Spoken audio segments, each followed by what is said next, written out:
Today we're going to be playing some more Black Ops 6. So a few things have happened since the last video. First things first, I unlocked Diamond Assault Rifles, and I also hit Prestige 2. First things first, we'll just go ahead and go over Prestige 2 and what happens when you hit Prestige 2. So unfortunately, unlike Prestige 1, where, you unlock that really cool Knocked Raider skin, in Prestige 2, you just get a Prestige Unlock token, but you do get some really cool rewards along the way. So you get the classic World of War loading screen, as well as a Gobblegum pack, which seems to include anywhere but here, profit sharing, and then I'm not sure what that last Gobblegum is. Is that, I want to say wall-to-wall clearance? Let me check real quick. Yeah, I was right. Okay, yeah, that is wall-to-wall clearance. It's kind of hard to tell sometimes, because for some reason in the menus, like, sometimes the Gobblegums get kind of, like, pixelated and disfigured, as you saw there, but yeah, that's wall-to-wall clearance. And then you unlock this jump scare-looking emblem thing, and then you get that same face, kind of, but then on a weapon charm. And then finally, you get this blueprint that looks a lot like, I guess it turns, like, the Model L into the STG, which is really cool. Then you have some of the cards strapped to the back. So yeah, I'm definitely going to be rocking that one. But anyways, I know what you're all here for. Let's go ahead and dive into a private match and show off Diamond Camo. I'm so excited, man. One day after this video goes up, we're finally going to have Nuketown in the game. That's going to be like the map to go to show off camos, but we'll go to Warhead, since that's the second best thing for now. If I had to choose, like, a favorite new map in Black Ops 6, I'm gonna say it probably would be Warhead, which is funny since it's literally just a destroyed version of Nuketown. It's just one of those maps where it's so memorable, because it's such, like, a no-duh idea. Like, what happens after that nuke strikes in Nuketown and everything gets destroyed? Oh, it looks like this. I mean, obviously, this isn't what it would be like. Everything would more or less just be reduced to atoms. But I mean, like, just the idea of a destroyed Nuketown, considering what happens at the end of every Nuketown match. I mean, yeah, it just makes sense. But anyway, here is Diamond Camo. Oh my gosh, dude. It actually looks so good. See, here's the thing. I did see this beforehand because I went in and played a match on Pit. But obviously, Pit is like a very... What a dumb bot. But obviously, Pit is like a very dark map. So seeing it on a well-lit map like this, it's just... Oh my goodness, it is so gorgeous. Also, let me just say that if you're like me and you're on the Master Prestige grind, camo grinding is definitely the way to do it. Like, at first, it's not going to seem like it because the XP gains aren't going to be that great when you're just going camo to camo. But not only are those XP gains, even if minimal, going to add up over time just because of how many camos you're going to be unlocking. But by the time that you start unlocking diamond camo and you get all the calling cards and badges and stuff like that, like, it's going to be insane. Now, here's the thing. I did unlock diamond camo, but I didn't unlock it for, like, every single AR yet, so I still got to get 4 more of the 3 kills without dying with the AMES 85 here. So we're going to do that next. And then, yeah, so here's the thing. Since I just prestige, some of these weapons are still locked, so I'm just going to kind of do what I can here. I decided to use my second permanent unlock token on the baseball bat just so I could get started on that, because you normally don't unlock it till level 52. I was pretty torn between that or the GPMG LMG, but I was like, you know what, I'm just going to get the baseball bat out of the way early. It's still early enough in the game's life cycle to where everybody's still learning the maps, everybody's still learning the spawns and all that, so I could get away with being a little cheeky with the melee weapons and just getting those out of the way. So I already started working on the knife at least a little bit. I'm like a quarter of the way done there, and then the baseball bat.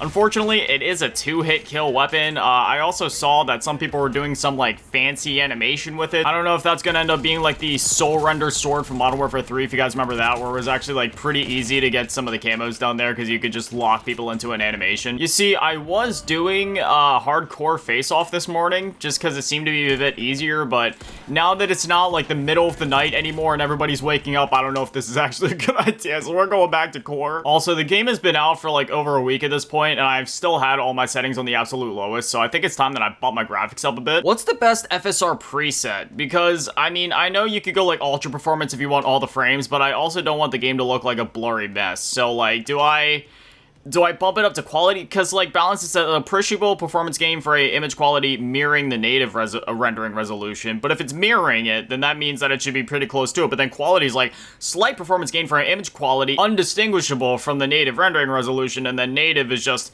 modest performance loss for a superior image quality at the native rendering resolution, which just means that at that point, shouldn't I just turn FSR off if it's going to be, like, native anyway? So, do I keep it at balanced? Or maybe do I go a quality? Because right now it's at a quality that's just mirroring the native resolution, but I want something that's like undistinguishable, right? Just so then it looks pretty good.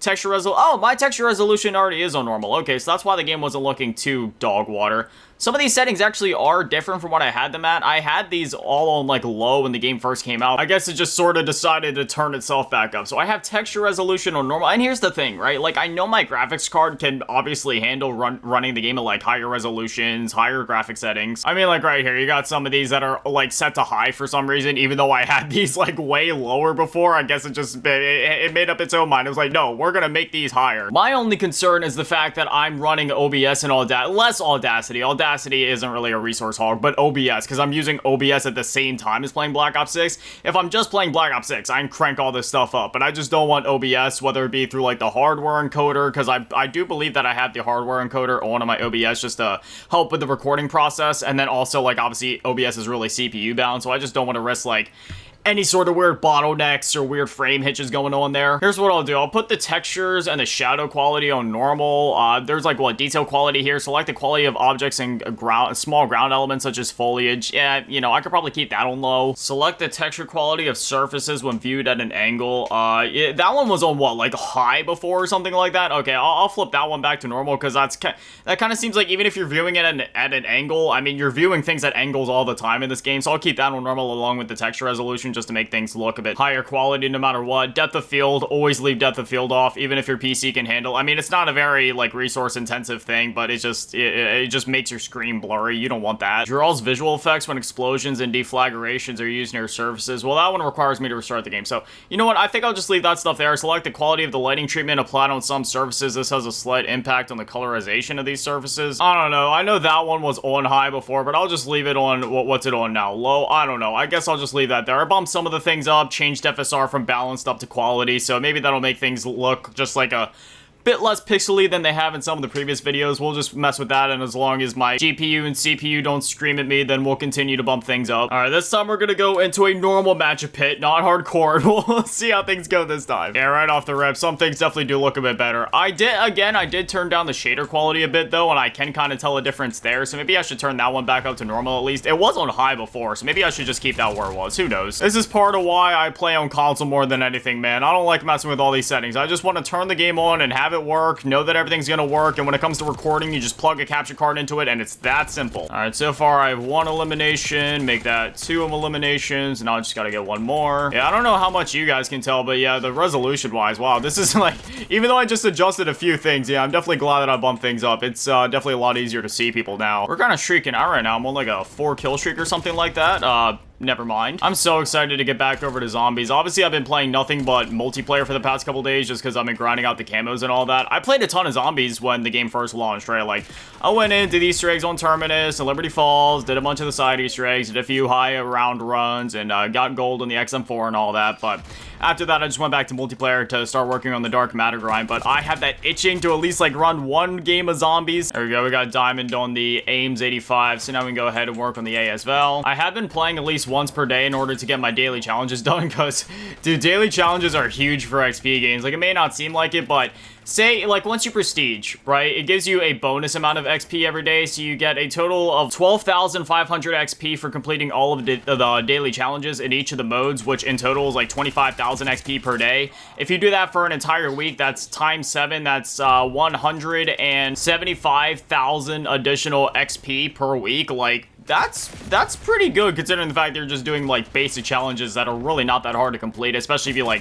pop a double XP token right before that, which obviously we haven't had our first battle pass yet, so I don't think anybody really has that many double XP tokens. You do get some for prestiging, and you can get one from like buying the 1 tracer pack in the shop for the, you know, the COD endowment pack that they added. It's kind of a shame that some of our double XP tokens didn't carry over from last year and the year before. Like, I kind of understand why they didn't, you know, it's a new game, it's a Black Ops game and all that, but I had so many double XP tokens saved up. I was ready to go, and hey, who knows? Those should be carrying over to Warzone, and despite the fact that I'm mainly just on the dark matter grind right now, I am willing to just grind out Warzone for a couple of days if it means I'm able to use my double XP tokens and just start going through the prestiges. Obviously, I don't think that'll actually be a possibility until Warzone gets integrated with Black Ops 6, which I believe is happening on the 14th, which is when Season 1 goes live. I don't know, that's still a ways away yet. I'll probably have Dark Matter done by then, no problem. I'm literally already a quarter of the way done through the grind, and I've really only been trying to do it for like a day or two now. That's not me trying to brag, by the way. I just don't have a life. I'm struggling to get some of these kills with the AS Val right now, and it's not because the gun isn't good. It's a very good gun. I just keep running out of ammo. I'll definitely have to slap on like the flip mag for this. I found that to be like the best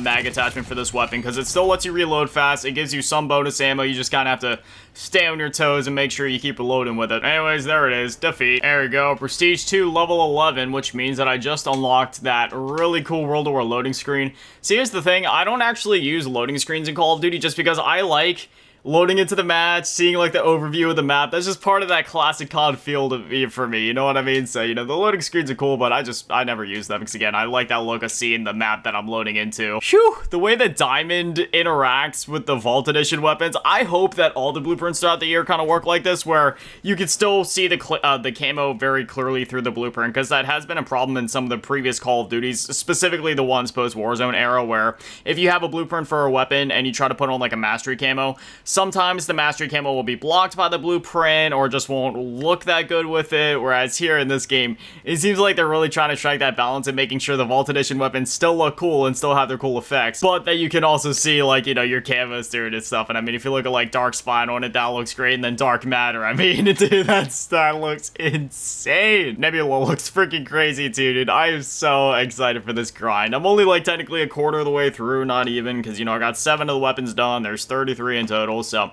some will be easier than others. SMGs, shotguns, LMGs, you know, a lot of this stuff is going to be really easy peasy. The only thing that might trip me up a little bit is maybe like the snipers. Definitely the launchers. Yeah, the launchers are going to take a bit. Melee weapons are going to be easy peasy. So, yeah, you know, it's going to be a pretty fun grind. I'm just really not looking forward to the launchers. That's really, like, the worst thing yet. And it's not even the launchers as a whole. It's specifically the HE1, just because it doesn't have lock-on capability, so you need to, like, lead the shots before you try to shoot down a UAV. Counter UAVs are pretty easy because they're slow, but I'll get there when I get there. But anyway, as always, my shout out there on the Patrons and to the members, thank you all in the low ball tier, and an even bigger shout out there on the big ball tier, Molasking, and Dad Manny, and the biggest shout out there on the G tier, Run Vets on the G Scroll. Thank you guys so much, guys. So, Literal Legends, I love you. Have an amazing day, stay beautiful. I love you all. Peace.